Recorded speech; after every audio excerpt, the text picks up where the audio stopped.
Ինչպես գիտեք, տարածքային կառավարման եւ ենթակառուցվածքների նախարարության կողմից լուրջ ուշադրություն է դարձվում նախարարության կողմից թույլտվությամբ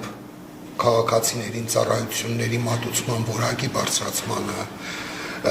ինչպես նաեւ մատուցվող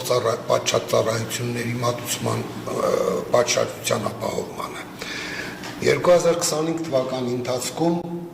մենք լուրջ ուշադրություն կենտրոնացրեցինք նախարարության կողմից տրված լիցենզիաներով գործող երկու գործունեության տեսակների վրա։ Դրանցից առաջինը տրանսպորտային միջոցների տեխնիկական զննության գործունեությունն էր։ Իսկ երկրորդը գազաբալոնների պարբերական վկայագրման գործունեության տեսակը։ Ուրեմն գազաբալոնների պարբերական վկայագրման գործունեությունը, ինչպես գիտեք, քաղաքացիների կյանքի առողջությանը վերաբերող գործունեություն է, որի ոչ պատշաճ իրականացումը կարող է լուրջ հետևանքների հանգեցնել։ Ուսումնասիրությունների արդյունքում մեր կողմից ակնհայտորեն արձանագրվեց, որ լիցենզավորված շատ կազմակերպություններ, տնտեսվարողներ գազաբալոնների պարբերական վկայագրումը իրականացնում են ոչ պատշաճ, նույնիսկ ավելին հաճախ, նույնիսկ առանց համապատասխան ծառայության մատուցմամբ տվյալ տրանսպորտային միջոցը մտցվում է գազաբալոնների շտեմարան որպես հետագա շահագործման ենթակա գազաբալոն, որի հետևանքով վերջին ժամանակներս տեղի ունեցան մի քանի պայթյուններ, չնայած պայթյունների վիճակագրությունը այնպիսին է, որ ակնհայտորեն խոսում է սույն կարգավորման գազաբալոնների պարբերական վկայագրման օգտին, քանի որ ես մի տեղեկություն հաղորդեմ, մինչև գազաբալոնների պարբերական վկայագրման ուրեմն կանոնակարգումը 2019-ից 21 թվականներին տեղի էր ունեցել գազաբալոնների 11 պայթյուն, իսկ 22-ից 25 թվականներին 10 պայթյուն։ Ճիշտ է, պայթյունների թվի տարբերությունը քիչ է, բայց պետք է նաև արձանագրել, որ եթե 2019-ից 22 թվականներին, 21 թվականներին Հայաստանում ուրեմն շահագործվում էր մոտ 350 տրանսպորտային միջոց, ապա արդեն երկրորդ ժամանակահատվածում 22-ից 25 թվականներին շահագործվում էր մոտ 190 տրանսպորտային միջոց ավել, քան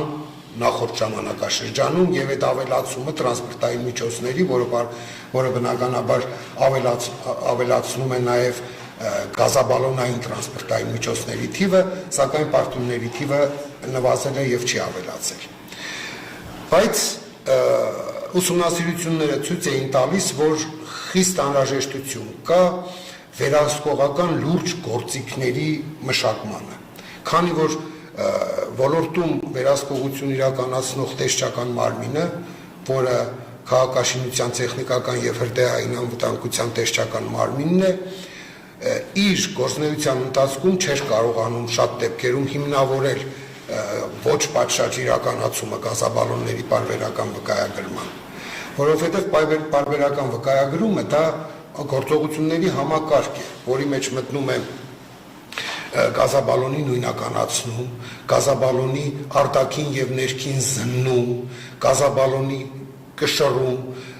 դրանից հետո գազաբալոնի հիդրավլիկ փորձարկում եւ նաեւ գազաբալոնի սնման համակարգի փորձարկում։ Եվ որպիսի գազաբալոնների պարբերական վկայագրման նկատմամբ վերահսկողական մեխանիզմ նոր գործիքակազմ ունենանք, ուրեմն նախարարությունը նախաձեռնեց այս փոփոխությունը, որը ուրեմն սահմանում է, որ գազաբալոնների պարբերական վկայագրման process-ը տեսանկարահանվում է եւ սահմանվել է ուրեմն նվազագույն ժամկետը, որ պետք է պահպանվի արտադրական բազայում, դա 6 ամիսն է։ Ուրեմն այս կարգավորումը ուժի մեջ է մտնում մարտի վերջին եւ դրանից հետո ուրեմն տեսչական մարմնի կողմից ուսումնասիրությունների կամ ստուգումների ընթացքում, ինչպես նաեւ ոլորտի քաղաքականություն մշակող մարմնի կողմից կարող են պարտադիր ուսումնասիրվելու են վկայագրման process-ը, նրա ամբողջականությունը եւ դրա հետևանքով էլ սա մի գործիքակազմ է, որը հնարավորություն է ստեղծում տեսչական մարմնին ուսումնասիրության արդյունքում վարչական ուրեմն պատասխանատվության միջոցներ կիրառել, ընդհանուր մինչև ուրեմն լիցենզիայի գործողության կասեցումը։ Պարոն Ստեփանյան, դուք որ նշեցիք տնտեսվարողը պարտավոր է տեսանկարահանել այդ գործընթացը եւ դուք մի քանի փուլեր նշեցիք։ Ամբողջ process-ը պետք է տեսագրվի։ Այո, գազաբալոնային եւ նույնականացումը եւ այո, ուրեմն տեսագրության մեջ պետք է արտացոլվի տվյալ տրանսպորտային միջոցը, համարանիշը եւ բարբերական վկայագրման ողջ process-ը, որպեսզի հնարավոր լինի հիմնավորել կամ նույնականացնել ծառայության պատշաճ իրականացումը։ Այդ դուք նշեցիք, որ եղել են դեպքեր, որ ոչ պատշաճ են իրականացրել, հա, աշխատանքները, բացի այն, որ գործնականում ընդհանրապես ոչինչ չեն արել եւ թուղթը գրել տվել են, որ դա այն վկայագրել է, այլ ինչ խախտումներ եք արձանագրել կամ ինչ խնդիրներ եք վերհանել։ Չգիտեմ, թերի են արել, մասամբ են արել, այսպես ձեռքի հետ են։ Տեսեք, քանի որ տեսանկարահանման պահպանման պահանջ չկար, ստուգում իրականացնող մարմինը կամ նախարարությունը դժվարություններ էր հանդիպում ձեր կողմից նշված ուսումնասիրության իրականացման համար։ Ճիշտ է, նախկին կարգավորմամբ պետք է արտադրական բազան կահավորված լիներ տեսանկարահանող սարքերով, սակայն չկար հստակ, թե ինչպես պետք է իրականացվի տեսագրությունը, ինչ ժամկետում պետք է պահպանվի, ինչ process պետք է ներառի, իսկ հիմա սա կարգավորում է։ Ըստ էության ես ուզում եմ ասել, որ սա շատերը ասում են սա նոր պահանջ է, բայց բոլորովին ոչ, քանի որ նախկին կարգավորմամբ պետք է արտադրական բազան կահավորված լինի տեսանկարահանող սարքերով։ Սա ենթադրում էր, որ պետք է process-ը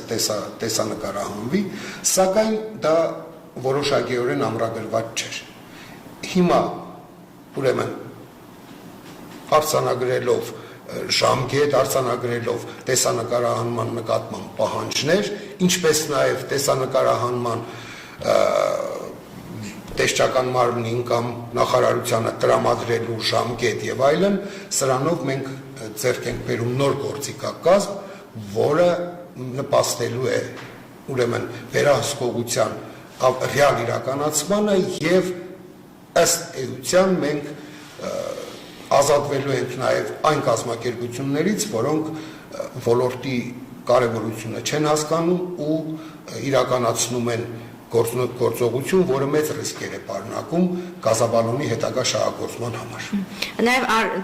ամրագրվում է տեսագրությունում արտացոլվող պարտադիր դրույթները, ճիշտ եմ հասկանում, այսինքն ինչպես դա պիտի նկարահանվի, որ այս կամ այն գործողությունը որ տեսանկյունից երևա, այսինքն բոլոր այդ չափանիշները կան, արտացոլված են։ Այո, չափանիշները արտացոլված են, տեսեք, պետք է գործողությունը, գազաբալոնի պարբերական վկայագրումը, տեսախցիկը տեղադրված լինի այնպիսի դիրքով, որ արտացոլի ամբողջ process-ը գազաբալոնի պարբերական վկայագրման։ Քանի որ, տեսեք, կա թույլ ըմբռնում, որ գազաբալոնի պարբերական վկայագրումը դա միայն բալոնի ճնշափորձարկումն է, այսինքն հիդրավլիկ փորձարկումը, բայց ոչ, ասենք, դրա հետ մեկտեղ բացի գազաբալոնից գոյություն ունի նաև սնման համակարգ եւ շատ դեպքերում սնման համակարգի ոչ հերմետիկությունը եւ այլն կարող է հանգեցնել դեպքերի, հրդեհի եւ այլն։ Դրա համար մենք փորձում ենք ուսումնասիրել բոլոր կազմակերպությունների գործունեությունը, որի հետևանքով, տեսեք, տեսչական մարմինը հնարավորություն է ստանում տեսագրությունների պահանջով ուրեմն ֆիքսել պատշաճ կատարվել է կամ տվյալ մեքենան արդյոք տեղում է եղել, տվյալ մեքենան արդյոք արտադրական բազայում է եղել, թե որտեղ շատ անբարեխիղճ տնտեսվարողներ շատ հաճախ նաև ոչ ծառայությունը չմատուցված դեպքով պայմաններում մեքենան մուտքագրում են գազաբալոնային համակարգ, հետագա շահագործումը կարմիր լույս ներողություն կանաչ լույս վառելով նրա հետագա շահագործմանը, որը մեծ ռիսկեր է պարունակում։